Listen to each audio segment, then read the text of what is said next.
నమస్తే, welcome to Telugu రాజ్యం. ప్రస్తుతం మనతో పాటు ఉన్నారు ప్రముఖ రాజకీయ విశ్లేషకులు కేఎస్ ప్రసాద్ గారు ఉన్నారు. సార్ నమస్తే. నమస్తే అండి. ముఖ్యంగా ఏపీ విషయానికి వస్తే ఏపీలో దాదాపుగా 90 నుంచి 100 నియోజకవర్గాల్లో కూటమి ఎమ్మెల్యేల పనితీరు సరిగా లేదని చెప్పేసి కూడా కొన్ని సర్వే సంస్థలు కూడా సీఎం చంద్రబాబు నాయుడు గారికి నివేదిక ఇచ్చినట్టు కూడా సమాచారం. ఈ సమాచారం అందుకున్న సీఎం గారు ముఖ్యంగా కూటమి కొంతమంది ఎమ్మెల్యేలను పిలిపించి వార్నింగ్ ఇచ్చారన్నట్టు కూడా వార్తలు వస్తున్న పరిస్థితి. నిజంగా మీకున్న సమాచారం మేరకు 90 నుంచి 100 నియోజకవర్గాల్లో కూటమి ఎమ్మెల్యేల పనితీరు సరిగా లేదా అంటే ఏం చెప్తారు? ఓవరాల్గా వాళ్ళు గెలిచిన 124 స్థానాల్లోనూ క్రిస్టల్ క్లియర్గా పనితీరు బాగోలేదన్న నేపథ్యంలోనే ఆయన మొన్న రిలీజ్ చేసిన ర్యాంకింగ్లు, నాకు తెలిసి ఇప్పటికి 3 సార్లు ర్యాంకింగ్లు మినిస్టర్స్తో సైతం ఎమ్మెల్యేలకు సైతం ర్యాంకింగ్లు ఇచ్చారు. ఆ 3 నేపథ్యాల్లోనూ చూస్తే కూడా ఎక్కడ వాళ్ళ ongoing performance up to the mark లేదు. ఓకే. రెండోది దగ్గర 80-90 మంది ఫస్ట్ టైమర్స్ ఉన్నారు ఈసారి ఎమ్మెల్యేలు. వీళ్ళకి నియమావళి కానీ లేదంటే నిబంధనలు కానీ నాకు తెలిసి వాళ్ళకి ఏం తెలియదనే అనిపిస్తుంది. ఎందుకంటే ఏదో గుడ్డ చీళ్ళలో పడినట్టు అధికారం రాగానే అధికారమే పరమావధి అన్న కాన్సెప్ట్లో ముందుకెళ్ళిపోతూ ఎక్కువగా ధన ఆర్జన అన్న దాని మీద ఎక్కువగా ఫోకస్ అవుతుంది. ముఖ్యంగా ఈ మట్టి, ఇసుక అండ్ ఉన్న దగ్గర ఉన్న మైనింగ్లు లేకపోతే రియల్ ఎస్టేట్ వ్యాపారం వీళ్ళన్నింటిలోనూ ఎక్కడ వాళ్ళ క్షమాభిక్షలు అనేవి పెట్టట్లేదు ఎమ్మెల్యేలు వాళ్ళ యొక్క దర్పంతో అండ్ వాళ్ళ క్యాడర్. ముఖ్యంగా there is lot of friction between Janasena క్యాడర్కి అండ్ తెలుగుదేశం క్యాడర్కి. తెలుగుదేశం చాలా డామినేటింగ్గా వాళ్ళని బుల్డోస్ చేసుకుంటూ వెళ్తుంది. ఓకే.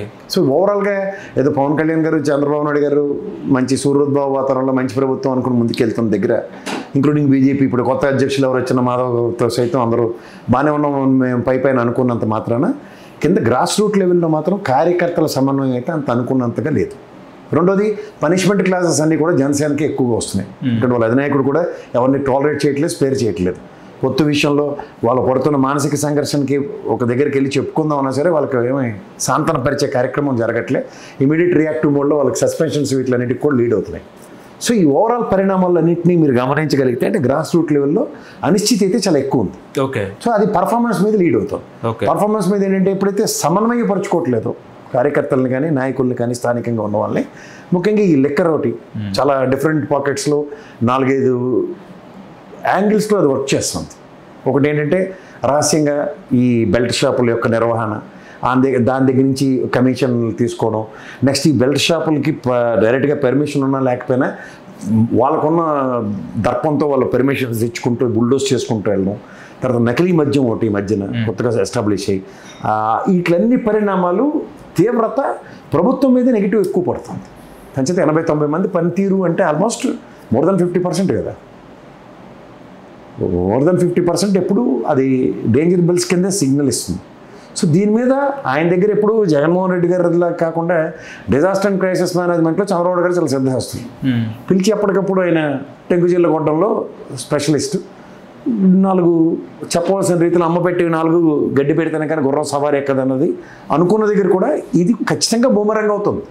ఇది మొదటిసారి చెప్పడం కాదు, వాళ్ళకి క్లాసులు పీకడం. నిరంతరం క్లాసులు పీకుతున్నా ఎక్కడ ఒక్కడికి కూడా ముందుకెళ్ళట్లేదు. డిఫరెంట్ పాకెట్స్ని అడ్రస్ చేస్తున్నారు వాళ్ళు. అంటే ఎప్పుడైనా సరే డైరెక్షన్ డెలిగేషన్ ఒక దగ్గర నుంచి వచ్చింది అనుకోండి, పనితనం సులువు అవుతుంది. కానీ ఎప్పుడైతే ఒక పక్క లోకేష్ గారు, ఒక పక్క చంద్రబాబు నాయుడు గారు, ఇంకో పక్క పవన్ కళ్యాణ్ గారు, బీజేపీ వాళ్ళకి మాధవ్ గారు, ఈ డిఫరెంట్ డైరెక్షన్స్లో ఒరిజినాలిటీ ఎప్పుడు మిస్ అవుతుంది. సర్వం తానే నడిపించే చంద్రబాబు నాయుడు గారికి ఇన్ని డిఫరెంట్ ఎడ్జెస్ట్లోంచి వచ్చే డిఫరెంట్ వైబ్రేషన్స్ని ఆయన సస్టైన్ చేయలేకపోతున్నాడు ప్రజెంట్.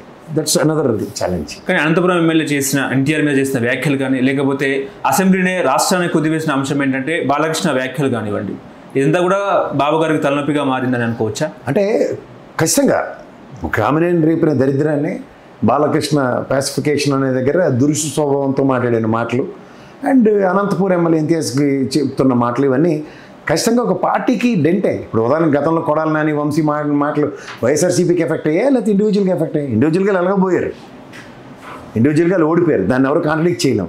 కానీ ఎఫెక్ట్ మొత్తం వైఎస్ఆర్సీపీ అంతటినీ దాని విధంగా ఆపాదించి మాట్లాడడం జరిగింది కదా. సో వీటిలన్నిటి ప్రాస్పెక్టివ్లో పార్టీకి డ్యామేజ్ జరుగుతున్న అంశాలని ఎప్పటికప్పుడు సంధాన సమన్వయపరచాల్సిన బాధ్యత పార్టీ అధ్యక్షుల మీద ఉంటుంది. ఇప్పుడు దానికి పవన్ కళ్యాణ్ గారు ఎప్పటికప్పుడు వాళ్ళు సస్పెండ్ చేసుకోవడం లేదంటే వాళ్ళని పార్టీ నుంచి వైదొలిగించడం ఇలాంటి జరుగుతున్నాయి. తెలుగుదేశం వరకు వచ్చేసరికల్లా నేను అనుకుంటాను తంబలపల్లిలో జరిగిన వాళ్ళిద్దరు ఎమ్మెల్యేలని లిక్కర్ దాంట్లో ఎమ్మెల్యే ఇన్ఛార్జ్ నేను సస్పెండ్ చేయడం. ఈ సస్పెన్షన్స్ వల్ల కన్నా దాని మీద జరిగిన డ్యామేజ్ ఏడ మొత్తం లెక్కర్ రాష్ట్రం అంతా నల్లేరు మీద పడుతుంది. ఎన్ బ్రాండే వీళ్ళు జే బ్రాండ్ అంటే అలుగుకుంటారు, ఎన్ బ్రాండ్ అనడం స్టార్ట్ చేస్తారు. సో ఈ పరిస్థితుల్లో డిఫెన్స్ మేనేజ్మెంట్ ఎక్కువ ఉంటుందా, ఎఫెక్టివ్ మేనేజ్మెంట్ ఎక్కువ ఉంటుందా? వీళ్ళు ఖచ్చితంగా డిఫెన్స్లో పడ్డారు. Effective management party damage. Case ఇప్పుడు ఆంధ్రప్రదేశ్ పబ్లిక్ సర్వీస్ కమిషన్లో ఒక లీక్ వీరుడు ఉన్నారని చెప్పేసి కూడా వార్తలు వచ్చినాయి. ఆ లీక్ వీరుడు జగన్మోహన్ రెడ్డి హయాంలో కూడా నియామకం చేశారని కూడా వార్తలు వస్తున్న పరిస్థితి.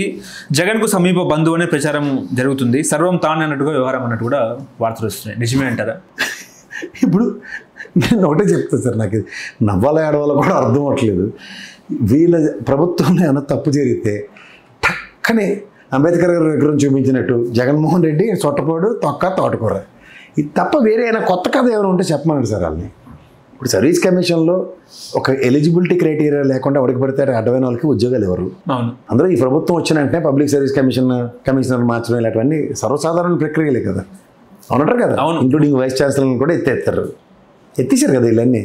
ఎత్తిన తర్వాత కూడా అందులో లోపభూయిష్టమైన విషయాలు బయటపడినప్పుడు మళ్ళీ జగన్మోహన్ రెడ్డి సొట్టపోడట తొక్కట తోటకూర అంటే ప్రధానికి ఎవరికైనా సొట్టపోడవచ్చు. వాడికి ఒక విధి విధానాలు నియమావళి లేకుండా ఉద్యోగాలు చేస్తారు.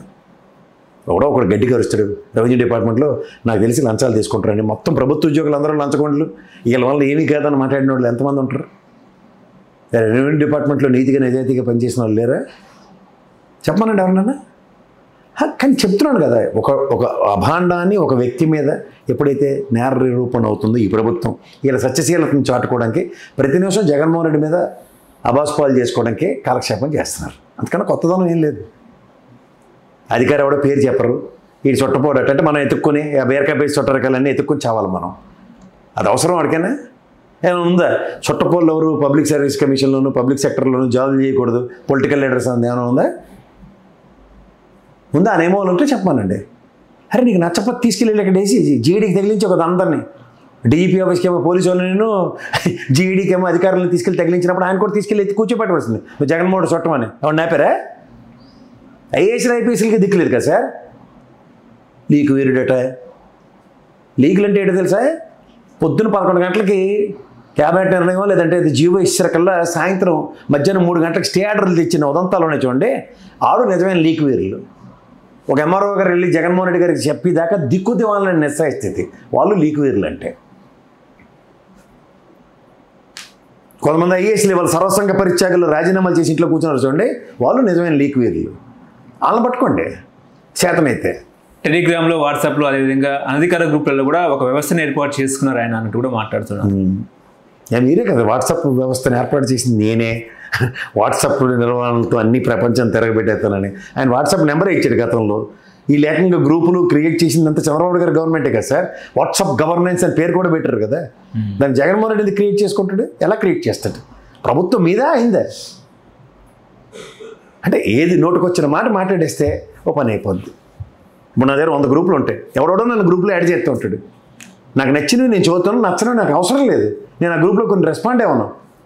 అంతేకాని వాట్సాప్ గ్రూపులో ప్రసాద్ గడ్ ఉన్నాడట, ప్రసాద్ గడ్ అల్ల గ్రూప్లో ఉన్నట్ట, కాంగ్రెస్ గ్రూప్లో ఉన్నట్టు, తెలుగుదేశం గ్రూప్లో ఉన్నట్టు, బీజేపీ గ్రూప్లో ఉన్నట్ట. మీకు ఎందుకది? హలో, తెలుగు రాజ్యం ఛానల్ చూస్తున్నారా? సామాజిక రాజకీయ జీవన చిత్రణే తెలుగు రాజ్యం. అతిశయోక్తులు అసత్యాలు ఉండవు. రాజకీయ కోణం కాదు, ప్రజా కోణమే కొలబద్ద. తెలుగు రాజ్యం వీక్షణ మీ ఉత్తమ అభిరుచికి నిదర్శనం.